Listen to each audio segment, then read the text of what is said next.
Olá, grande alma!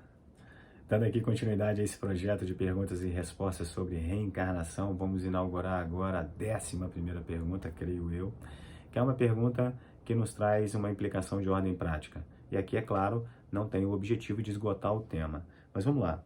E quanto ao recém-nascido que morre imediatamente após o nascimento?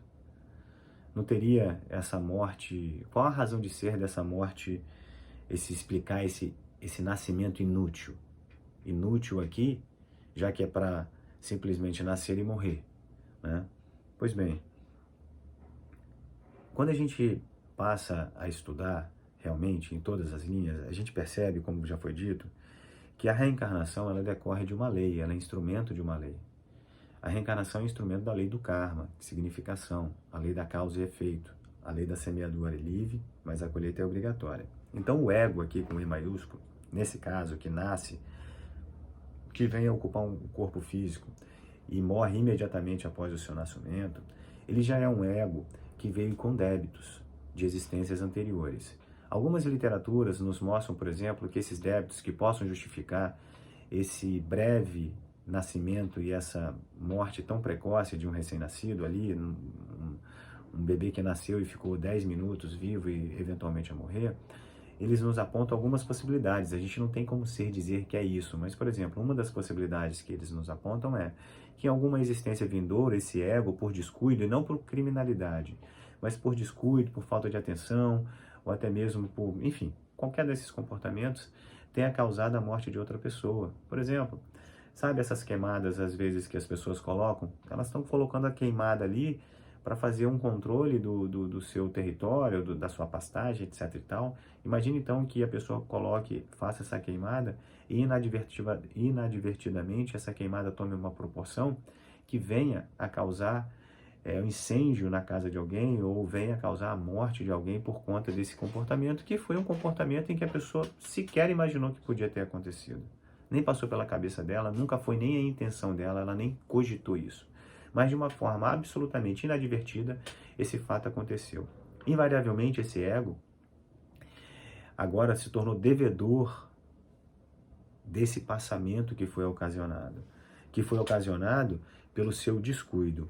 Então, é provável, e a literatura nos aponta, que ele venha, então, a pagar esse débito com a perda prematura de um corpo físico.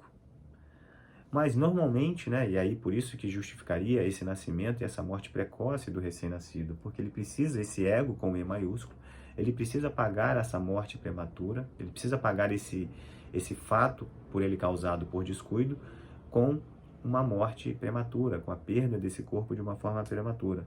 Mas também a literatura nos aponta que logo logo ele ocupará, dali uns meses em diante, um novo corpo físico. Mas nesses casos, são os pais que mais sofrem. Nesses casos, são os pais que mais sofrem.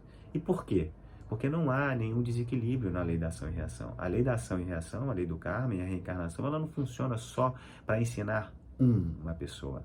Ela é tão implicada, imbricada, complexa de se dizer, que ela também é instrumento para ensinar não só aquele ego que está reencarnando, mas também aquele ego onde ele está reencarnando.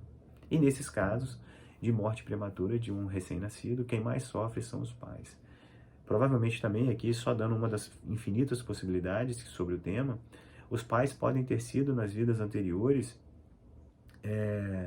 eventualmente eles podem ter tido a guarda de uma criança, de um parente distante, alguma coisa assim, em que de uma forma veio a eles para esse cuidado, né, dessa criança, e eles acolheram essa criança só e simplesmente pelo fato das aparências, mas trataram essa criança com tanto descuido, ou até mesmo agressividade, que numa vida futura eles precisam pagar o preço desse desamor e dessa incompreensão, para que assim eles possam desenvolver a ternura para com todas as crianças. Então, eles colhem o que plantaram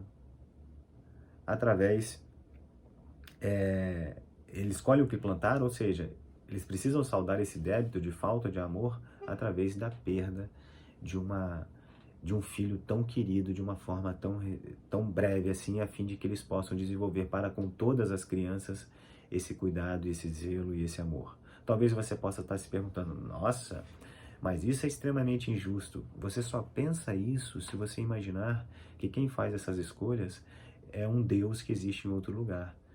Quando você para pensar que, na verdade, a pessoa está colhendo aquilo que plantou, veja, se nós estamos falando que numa existência passada, esses eventualmente pais, estou falando nessa hipótese, esses pais receberam uma criança aos seus cuidados e trataram e demonstraram tanta falta de cuidado e até mesmo agressividade para com essa criança, não me parece injusto em que nessa existência eles venham a perder uma das formas de saldar esse débito é perder um filho recém-nascido, a fim de que através dessa dor, desse sofrimento, eles possam desenvolver a ternura e o amor para com todas as crianças. Se você entender as coisas sobre essa perspectiva, que nós somos responsáveis, nós somos os semeadores do nosso próprio destino, somos nós que determinamos o nosso próprio destino, você pode perceber que aquilo que me acontece e lhe acontece não é por demais injusto. Eu posso não aceitar, mas eu sei que está na minha ordem de determinar e de realizar novas plantações. Então, a criança que morre, na verdade, imediatamente, se é a que morreu, ela nada perde. Na verdade, ela só atrasa um pouco o seu processo de evolução. Mas os pais, eles sofrem, digamos assim, os seus inevitáveis e merecidos karma em razão das suas ações passadas pela morte de seu filho tão querido. Então perceba que o karma ele é tão complexo e tão belo que ele entra em contato, digamos assim, tanto com as ações praticadas por aquele que eventualmente veio a morrer, que é o filho, como também com aquele que eventualmente o recebeu como filho. E ambos estão atrelados ao seu destino, cumprindo a lei através da reencarnação, a lei da colheita ou a lei da semeadura e da colheita. Então é isso, grande alma. Espero ter feito aqui breves insights a respeito sobre o tema e vamos para o próximo vídeo. Tchau, tchau.